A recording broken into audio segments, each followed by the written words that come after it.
오늘 하나님 말씀은 구약 성경 이사야 40장 29절부터 31절과 또 신약 성경 히브리서 12장 1절과 3절까지의 말씀을 읽겠습니다. 먼저 이사야 40장 29절로 31절의 말씀입니다. 제가 봉독해 드립니다. 피곤한 자에게는 능력을 주시며 무능한 자에게는 힘을 더하시나니 소년이라도 피곤하며 곤비하며 장정이라도 쓰러지며 넘어지며 쓰러지되 오직 여호와를 앙망하는 자는 새 힘을 얻으리니 독수리가 날개치며 올라감 같을 것이요 다른 박질하여도 곤비하지 아니하겠고 걸어가도 피곤하지 아니하리로다. 아멘. 신약성경 히브리서 12장 1절부터 3절에 있는 말씀까지입니다. 이러므로 우리에게 구름같이 둘러싼 허다한 증인들이 있으니 모든 무거운 것과 얽매이기 쉬운 죄를 벗어버리고 인내로서 우리 앞에 상한 경주를 하며 믿음의 주여 또 온전하게 하시는 이인 예수를 바라보자. 이는 그 앞에 있는 기쁨을 위하여 십자가를 참으사 부끄러움을 개의치 아니하시더니 하나님 보좌 우편에 앉으셨느니라. 너희가 피곤하여 낙심하지 않기 위하여 죄인들이 이같이 자기에게 거역한 일을 참으신 일을 생각하라. 아멘. 방금 읽은 이사야서 40장의 말씀 그리고 히브리서 12장에 있는 말씀을 중심해서 여호와를 앙망하는 믿음이라는 제목으로 오늘 말씀을 선포하고자 합니다. 여러분, 우리 각자가 삶의 인생길을 걷다 보면은 평탄한 길이 있는가 하면 오르막길과 또한 내리막길이 있습니다. 그리고 때로는 높은 산과 같은 삶의 고난을 만나는가 하면은 때로는 절벽과도 같은 어쩌면 삶의 막다른 길에 이를 때도 있습니다. 그럴 때 대부분의 사람들은 자신의 연약함 때문에 한숨 짓고 그리고 낙심을 하기 쉽습니다. 그럼에도 불구하고 절망의 환경 속에서도 일어서는 자가 있는데 그들은 자신의 고난에 대해서 누구를 원망하기보다는 현실을 인정하고 그리고 눈물로 인내하는 자들입니다. 여러분, 특별히 여성들이라면 보석 가운데 진주를 싫어하는 사람은 아무도 안 계실 것입니다. 그리고 이 진주가 보석이 되기까지의 과정을 이해하는 성도라면 왜 진주가 그만큼 값어치가 있는지를 또한 알게 될 것입니다. 여러분, 특별히 서구 사회에서는 엄마가 시집가는 딸에게 진주를 주는 그런 전통이 있다고 합니다. 그래서 그 진주를 얼어붙은 눈물, 프로전 티어스라고 그래가지고, 즉 그것은 진주란 바로 딸이 시집을 가서 흘리는 눈물을 상징하는 의미로서 눈물의 진주 혹은 얼어붙은 눈물이라는 진주를 딸에게 준다는 겁니다. 그러면 과연 진주란 어떻게 해서 생겨나게 되는 것일까요? 여러분, 진주는 다른 보석처럼 땅에서 캐는 게 아니고 바닷속 조개 속에서 얻어내는 것입니다. 여러분, 특별히 바닷속에 있는 조개는 평상시에는 먹이 활동을 하기 위해서 입을 쫙 벌리고 있습니다. 그러면 그때 바닷속 거친 모래가 연한 살 속으로 들어오게 되는데 조개는 그때 두 가지의 반응을 나타나게 되는 겁니다. 첫 번째 반응은 조개가 살 속으로 들어온 모래를 인정하고 낙하라고 하는 진액을 내서 그 살 속에 들어온 모래를 코팅하게 되는 겁니다. 감싸게 되는 거죠. 그럴 때 연한 살은 까칠까칠한 모래로 인해서 고통과 아픔을 느끼게 될 것입니다. 그럼에도 조개는 자신의 몸속에서 낙하라는 그 진액을 뿜어내서 모래를 계속 감싸게 되는데 수개월 혹은 수년 동안 아픔의 눈물로 모래를 코팅하다 보면은 그 낙하라는 진액이 점점점 커져서 진주라고 하는 아름다운 보석이 만들어지게 되는 것입니다. 이러한 작업을 마치 진주의 눈물로 표현하는 것입니다. 그런 반면에 어떤 쪽에는 살 속에 들어온 모래를 인정하지 않고 밖으로 내뿜어 상대를 안 하려고 하는 겁니다. 물론 그 과정에서 모래가 진주의 연한 살에 상처를 내게 되면 그때부터는 살이 곪게 되고요. 조개가 병들어서 결국은 모래로 인하여 그 조개는 죽게 되는 것입니다. 그렇다면 사랑하는 성도 여러분이요, 우리의 삶 속에도 이와 같이 조개 속의 모래알처럼 때로는 우리가 원하지 아니하는 불청객의 환난 그리고 불청객의 고난을 맞이할 때가 있습니다. 그리할 때 우리에게 찾아온 이 고난을 인정하지 않고 원망하고 그리고 불평하고 그리고 미워하면서 살아간다면 우리는 그 고난으로 인한 상처로 인해서 자신의 속마음이 병들 수밖에 없고 굶고 스스로 자신을 죽이는 결과를 가져올 수밖에 없는 것입니다. 그런 반면에 삶의 고난이 올지라도 그 고난을 인정하고 삶의 환난을 받아들이고 주님을 앙망하고 주님의 도우심을 인내하면서 기다린다면 오히려 새로운 힘을 공급받게 될 줄로 믿습니다. 그러면 과연 우리가 여호와를 앙망하는 이런 참신한 믿음의 삶을 살아가기 위해서는 구체적으로 우리가 어떤 자세를 지녀야 할까요? 첫째는 주님과의 깊은 영적 교제를 가져야 되는 것입니다.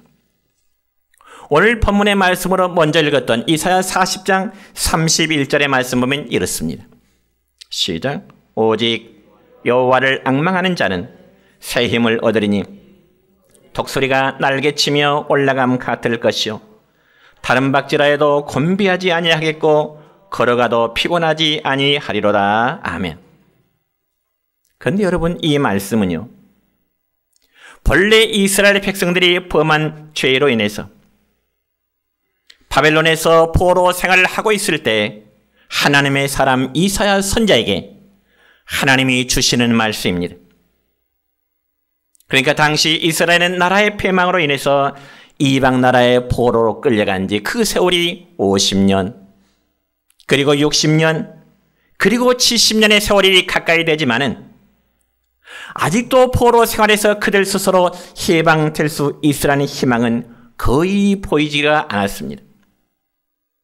그래서 그들 가운데 낙심하는 사람들이 생기고요. 그리고 실망하는 사람이 점점 많아지게 되었습니다. 그자 하나님께서는 이사야 선지자를 통해서 오늘 그 백성들에게 소망의 말씀을 주시는데 그 말씀의 첫 부분의 말씀이 오직 여호와를 앙망하는 자는 새 힘을 얻으리라고 하는 이 말씀을 주십니다. 여러분, 그렇다면 여기 앙망한다고 하는 말의 의미가 무엇일까요? 앙망한다는 말의 의미는 세 가지 의미인데 첫째는 의지한다는 뜻이 있습니다.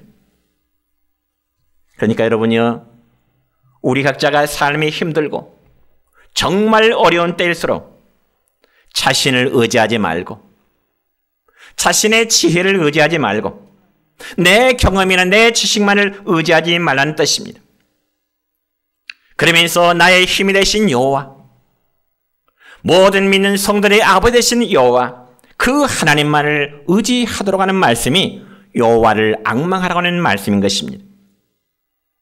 뿐만 아니라 환난 속에 어떤 내 재물을 의지하지 말고요, 내 환경을 탓하지 말고요, 그리고 사람을 의지하지 말고요, 하나님만을 의지하라는 것이 여호와를 앙망하라는 말씀이 되는 것입니다. 여러분, 요즘 우리 사회가 가장 의지하기 쉽고 요즘 우리 사회가 가장 바라는 게 무엇일까요? 아마 모든 사람의 공통적인 마음이 어서 속히 코로나를 이길 수 있는 백신을 바라고 있을 것입니다. 그래서 앞으로는 백신이 아마 하나님의 자리를 대신하고자 할 것입니다. 심지어 우리 신앙인들까지도 하나님을 의지하는 믿음보다는 백신을 의지하는 믿음이 더 우선되고 있는 정말 서글픈 현실입니다. 그렇다면 여러분, 우리 하나님의 능력이 없어서 코로나를 소멸시키지 못하실까요? 여러분 오해하지 마시기 바랍니다. 분명히 성경에 보면은 하나님께서는 범죄한 자에 대해서 심판의 채찍을 드시는데 여러 가지 방법을 통해서 하나님은 범죄한 인류와 나라와 국가와 개인을 향한 하나님의 심판의 방법이 있습니다. 그 중에 하나가 전염병을 통하여 이 세상을 심판하신다는 말씀이 있는데, 구약성경 민수기 14장 12절의 말씀을 보면 이런 말씀이 있습니다. 시작. 내가 전염병으로 그들을 쳐서 멸하고 내게 그들보다 크고 강한 나라를 이루게 하리라. 아멘. 또 에스겔서 14장 21절 보면 이런 말씀이 있습니다. 시작. 주 여호와께서 이같이 이르시되 내가 나의 네 가지 중한 벌 곧 칼과 기근과 사나운 짐승과 전염병을 예루살렘에 함께 내려 사람과 짐승을 그 중에서 끊으리라. 아멘. 하나님이 이 세상에 인간이 범죄할 때에 심판의 채찍을 드시는데, 때로는 칼과 기근, 즉 가뭄과 그런 사나운 짐승과 그 다음에 전염병을 통해서 범죄한 자를 멸하리라, 범죄한 자를 치시리라, 범죄한 자를 죽이리라. 하나님은 그렇게 말씀하고 계십니다. 여러분, 세상 마지막 때에 가까울수록 방금 읽은 두 구절의 말씀만 보더라도 하나님은 전염병을 통해서 심판을 하시겠다고 말씀하셨는데, 여러분, 인간이 만든 백신을 통해서 하나님이 하시고자 하는 하나님의 그 모든 일을 감히 막아낼 수가 있을까요? 아니요. 이는 구약성경 창세기 11장에 보면 노아의 후손들이 하나님의 물 심판을 피하기 위해서 신할 평지에다가 바벨탑을 쌓는 것과 마찬가지입니다. 물론 그렇다고 해서 저는 백신의 무용론을 주장하는 바는 절대 아닙니다. 오히려 백신의 효과로 인해서 코로나 전염병의 확산을 진정시킬 수 있음을 저는 믿습니다. 그리고 백신은 이제 당연히 우리가 모두가 맞아야 됩니다. 그럼에도 불구하고 여러분, 앞으로 이 지구상에 내려질 이 전염병의 강도는 이전보다 훨씬 강해질 것입니다. 이것은 저의 애언이 아니고 성경이 그렇게 말씀하고 계십니다. 그러면 성경 우리에게 강조하기를 잠깐 있다가 없어지는 세상을 의지하지 말고, 사람을 의지하지 말고, 어떤 재물을 의지하지 말고 어제나 오늘이나 영원히 변함이 없으신 예수 그리스도 그분만을 의지하도록 말씀하십니다. 그래서 신약성경 히브리서 12장 2절 첫 부분의 말씀 보면 이런 말씀이 있습니다. 시작. 믿음의 주여 또 온전하게 하시는 이인 예수를 바라보자. 아멘. 믿음의 주여 온전하게 하신 누구를 바라보자? 누구를 바라보자? 아멘. 그렇습니다. 하나님의 나라를 소망하며 살아가는 우리 성도들은 정말 세상 끝날까지 나와 함께 하시고 도우시는 그 주님 의지하시기를 축원합니다. 그것이 바로 주님을 앙망하는 자세인 것입니다. 그리고 두 번째로, 여호와를 앙망한다는 의미는, 앙망한다는 이 의미 속에는 생각한다고 하는 또 다른 의미가 있습니다. 여러분, 특별히 사람이란 무엇을 생각하느냐에 따라서 그의 행동이 결정되어지는 것입니다. 그래서 사람은 각자가 생각하는 각도에 따라서 삶의 모습도 역시 달라질 수밖에 없는 것입니다. 그러므로 신약성경 골로새서 3장 1절과 2절의 말씀 보면 이런 말씀이 있네요. 시작. 너희가 그리스도와 함께 다시 살리심을 받았으면 위의 것을 찾으라. 거기는 그리스도께서 하나님 우편에 앉아 계시느니라. 위의 것을 생각하고 땅의 것을 생각하지 말라. 아멘. 위의 것을 생각하고 땅의 것을 생각하지 말라. 위의 것, 위에 계신 주님, 위에 계신 하나님 바라보고 그리고 고난을 참으신 그 주님을 생각하면서 살아가라는 말씀입니다. 그래야 풍파많은 코에 같은 인생 항로를 우리가 믿음으로 건널 수 있기 때문에 그렇습니다. 그리고 세 번째는 여호와를 앙망한다는 말은 주님께 최고의 삶의 가치를 두고 주님 닮기를 목표로 하면서 살아가라는 의미가 있습니다. 여러분, 우리가 여호와를 앙망하는 목표로 신앙생활하는 성도는요, 어떤 세속적인 것 그리고 세상적인 것에 별로 관심을 갖지 않습니다. 그래서 성경에는 여호와를 앙망하라 말씀하는데 여호와를 앙망하는 찬양을 하나님께 드립니다.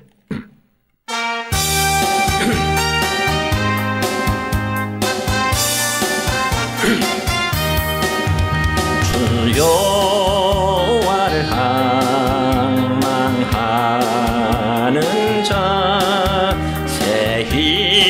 새 힘을 얻으리로다.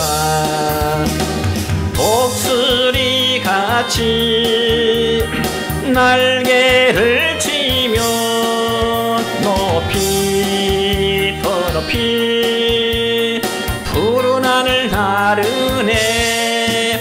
뛰어가도 고단치 않고 걸어가도 피곤치 않네.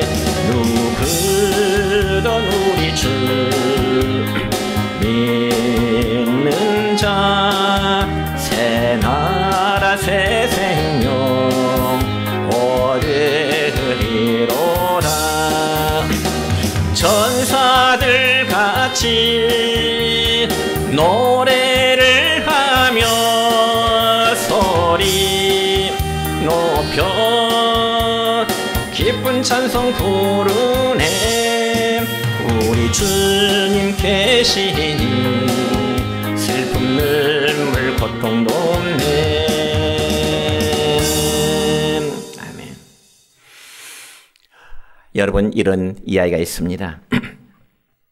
결혼할 나이가 된 어떤 처녀에게 3명의 구원자가 나타나서 다 자기들과 결혼해달라고 예쁜 처녀에게 구원했습니다.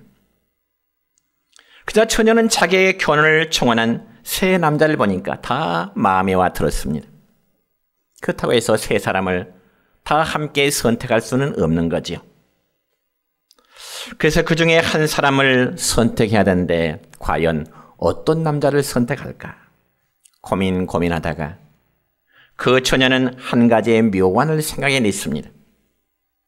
그 묘안은 다름이 아니라 세 남자에게 달리기 경주를 시켜서 자기를 붙잡는 자와 함께 결혼을 하겠나로 가는 그런 제안을 했습니다.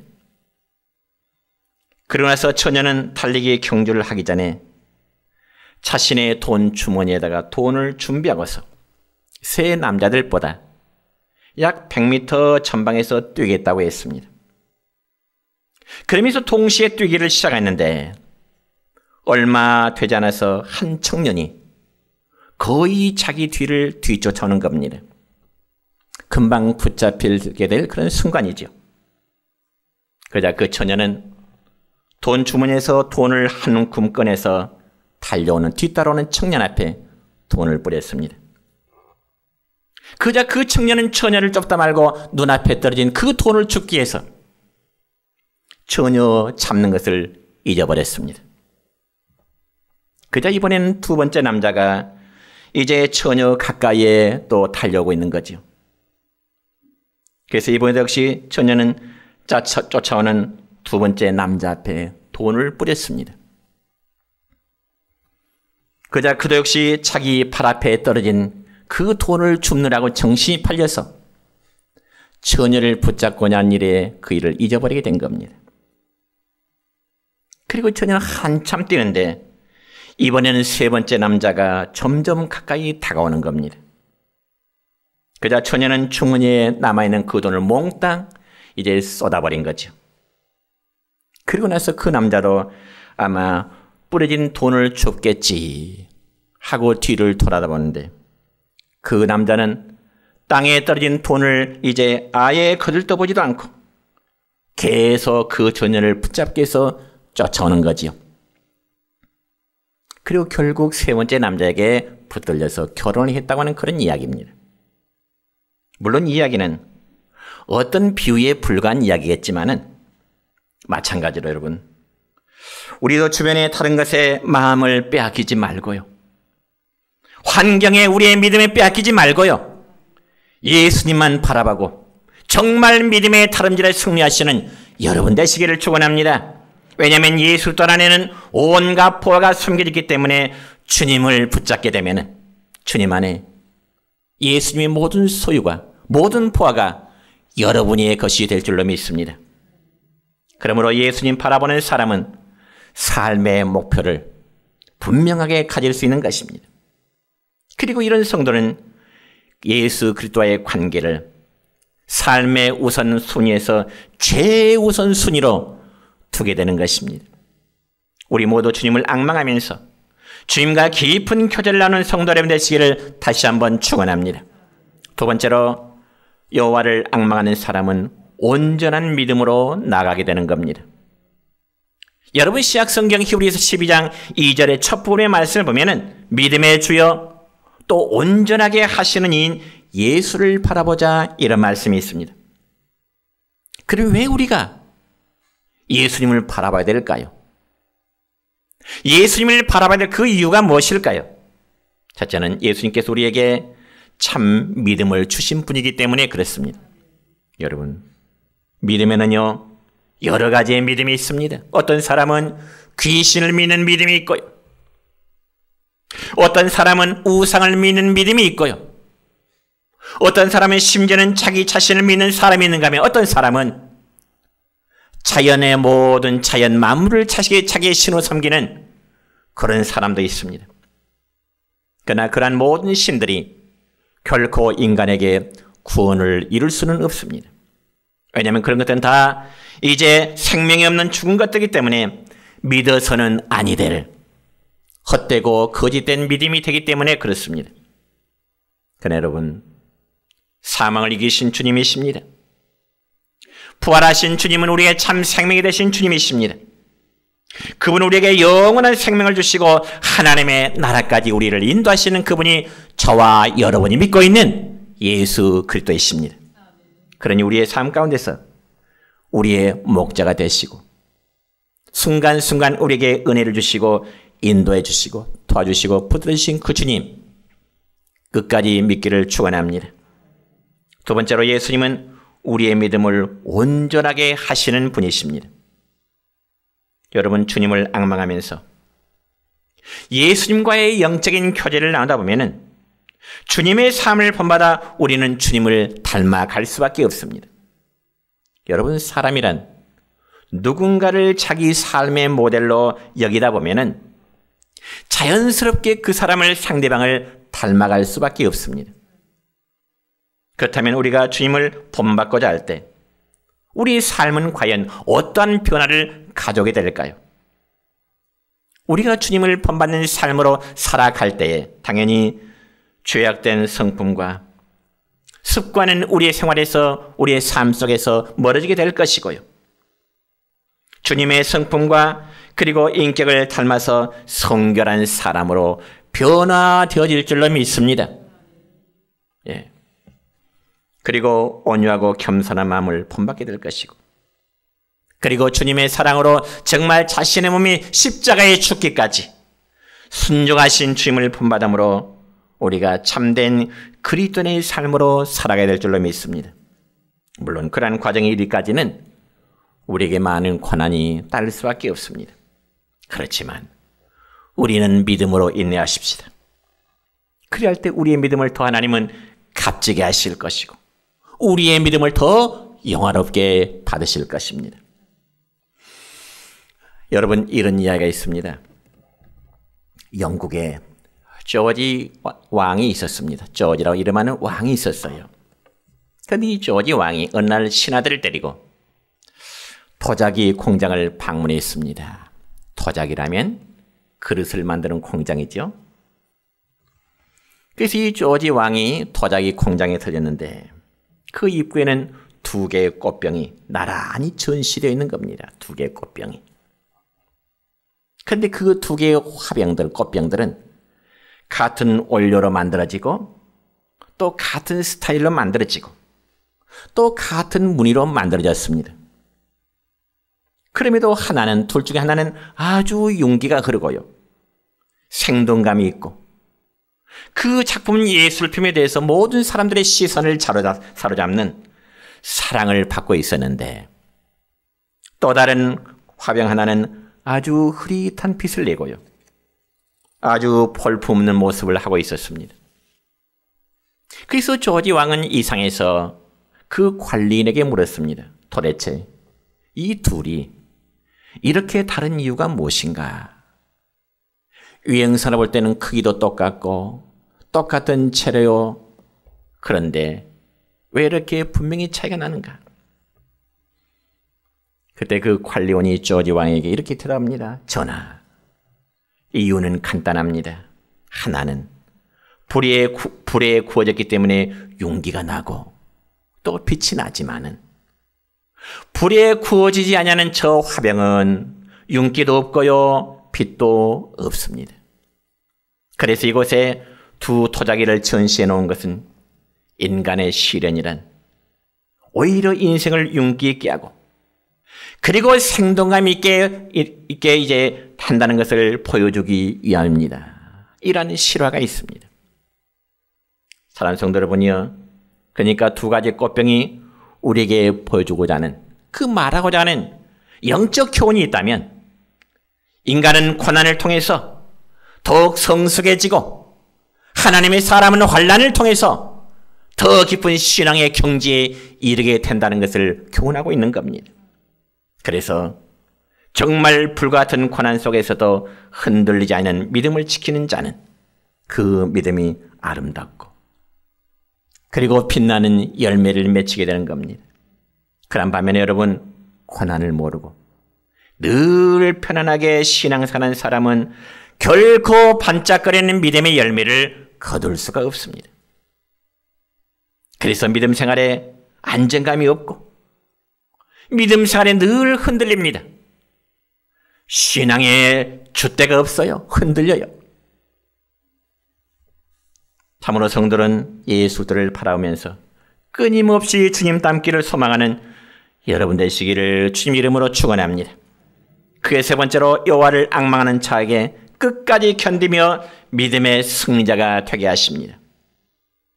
여러분 성도가 신앙생활 하다 보면은 정말 힘든 때를 만나는 경우가 있습니다.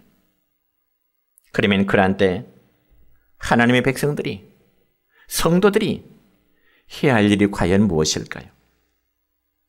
그건 바로 가장 힘든 순간에도 우리보다 앞섰던 그 믿음의 선진들이 주를 바라보았던 그 주님을 역시 바라봐야 된다는 겁니다.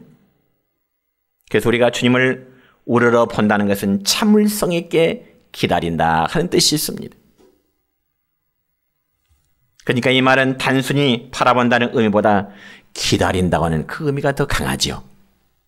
여러분 오늘 본문의 말씀 가운데 히브리서 12장 2절과 3절의 말씀을 읽습니다. 시작. 그는 그 앞에 있는 기쁨을 위하여 십자가를 참으사 부끄러움을 개의치 아니하시더니 하나님 보좌 우편에 앉으셨느니라. 너희가 피곤하여 낙심하지 않기 위하여 죄인들이 이같이 자기에게 거역한 일을 참으신 일을 생각하라. 아멘. 믿음 생활 속에 참으로 커다란 이제 힘든 때를 만난다 할지라도 하나님의 사람은 주님께서 참으셨던 그 인내를 생각하고 너희도 인내하라 말씀하십니다. 그러면 여러분 언제까지 인내해야 될까요? 언제까지 참아야 될까요? 이는 하나님이 정한 시간까지 기다리라고 말씀하십니다. 다시 말씀드려서 내가 알 수 없는 어떤 것들에 대해서 하나님의 약속이 이루어지기만을 기다리라 하는 것입니다. 이게 바로 여호와를 앙망하는 자의 삶의 자세입니다. 그래서 우리는 주님의 재림에 대하여 알 수 없는 시간이지만, 주님의 재림이 언제 우리 가운데 임하는지 알 수 없지만 여전히 우리는 인내로서 기다려야 되는 것입니다. 왜냐하면 주님께서 분명히 약속의 말씀으로 하셨기 때문에 그 때를 우리는 기다리는 겁니다. 그러므로 하나님의 때까지 가는 것이 무엇일까요? 하나님의 원하신 때까지 기다림이 바로 인내인 것입니다. 중도에 포기하지 않는 게 인내죠. 그래서 신앙생활은 마치 마라톤 경주와 같기에 중간에 중단해서는 안 됩니다. 곁길로 나가서도 안 되고요. 그럼에도 수많은 사람들이 자기의 생각과 자기의 삶을 너무 쉽게 바꿔버리는데 그 이유는 인내가 부족하기 때문일 것입니다. 그래서 성경에 보니까 하나님께서는 이사야 선지자를 통하여 이스라엘 백성들이 고난 속에서도 인내할 것을 말씀하십니다. 그러면 여러분, 하나님이 이사야 선지자를 통해서 그 백성들에게 무엇을 인내하라고 말씀하실까요? 이 점에서 구약성경 예레미야 25장 11절의 말씀 보면 이런 말씀이 있습니다. 시작. 이 모든 땅이 폐허가 되어 놀랄 일이 될 것이며 이 민족들은 70년 동안 바벨론의 왕을 섬기리라. 아멘. 여러분, 하나님께서는 이스라엘이 바벨론의 침략을 받아서 땅이 아주 황폐하게 될 것이고 많은 사람들이 바벨론으로 포로로 잡혀가서 70년 동안 이방 나라의 포로 생활을 하게 될 것이라고 말씀하십니다. 그리고 그 말씀대로 그들은 힘겨운 포로 생활을 하는데 여러분, 70년의 시간이 언제 지나갈 것인지, 아니면 그 70년의 때가 지나가기도 전에 자신들이 먼저 죽을지 아무도 장담할 수 없는 그 세월이었습니다. 그럼에도 그들에게는 하나님의 약속을 믿고 인내하라고 말씀하십니다. 아무리 바벨론 왕의 통치 속에 산다 할지라도 하나님의 백성은 하나님의 섬기는 일에 결코 중단해서는 안 된다고 하는 그런 말씀이죠. 그리고 하나님께서 해야 될 기도가 멈춰져서도 안 되고, 할 수 있는 대로 그들은 이방 땅에 살지만은 그러나 하나님의 백성으로서의 마땅히 해야 될 바를 지키면서 살도록 하는 하나님의 요구이십니다. 왜냐하면 하나님 반드시 약속을 지키시는 분이시기 때문에 그렇습니다. 하나님은 신실하십니다. 하나님은 당시 하신 그 약속을 반드시 성취하시는 하나님이십니다.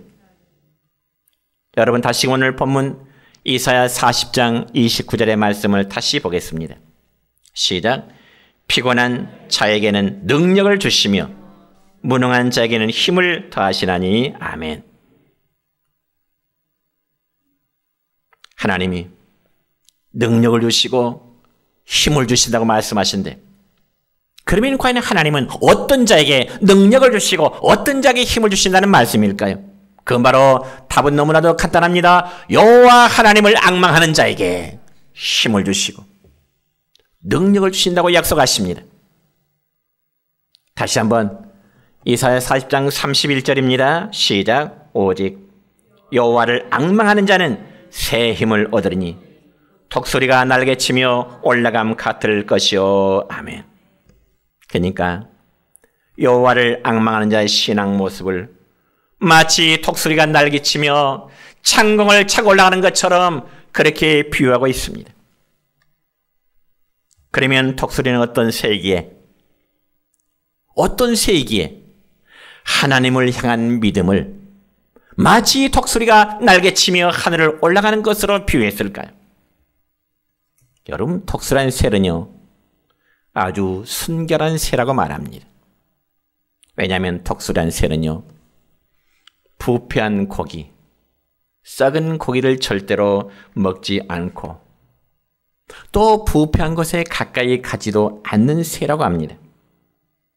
그와 마찬가지로 정말 여호와 하나님을 앙망하는 성도라면 세상의 부패한 것에 가까이 가지 않는, 한마디로 성결한 삶으로 살아가야 된다고 하는 전제를 가져야 되는 겁니다. 뿐만 아니라 독수리는 높이 날고 또한 멀리 보는 새입니다.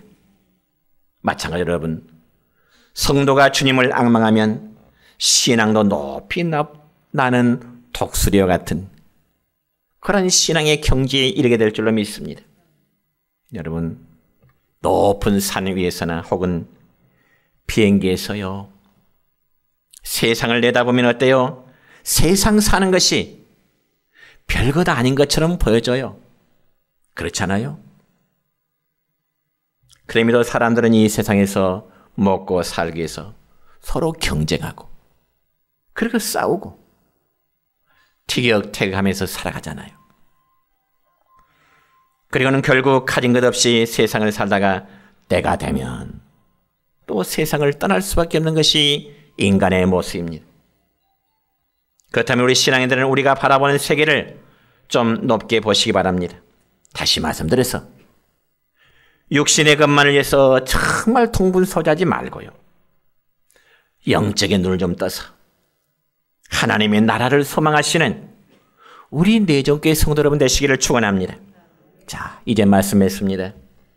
참으로 오늘날 어려운 시기일지라도 우리가 여호와 하나님을 앙망한 그 신앙의 열정이 시들어서면 절대 안 됩니다. 저는 지난 한 달 내내 1월 첫 주부터 오늘 1월 마지막 주일까지 내내 일하는 관점으로 여러분 제가 설교를 드렸습니다. 힘을 내십시다. 주저하지 마십시다. 독수리처럼 공중을 향하여 올라가는 신앙의 모습을 갖추시기를 바랍니다. 그리할 때 하나님이 주신 능력으로 죄를 이기고 유혹을 이기고 세상을 이겨나가시는 모든 성도 되시기를 다시 한번 주님의 이름으로 축원합니다.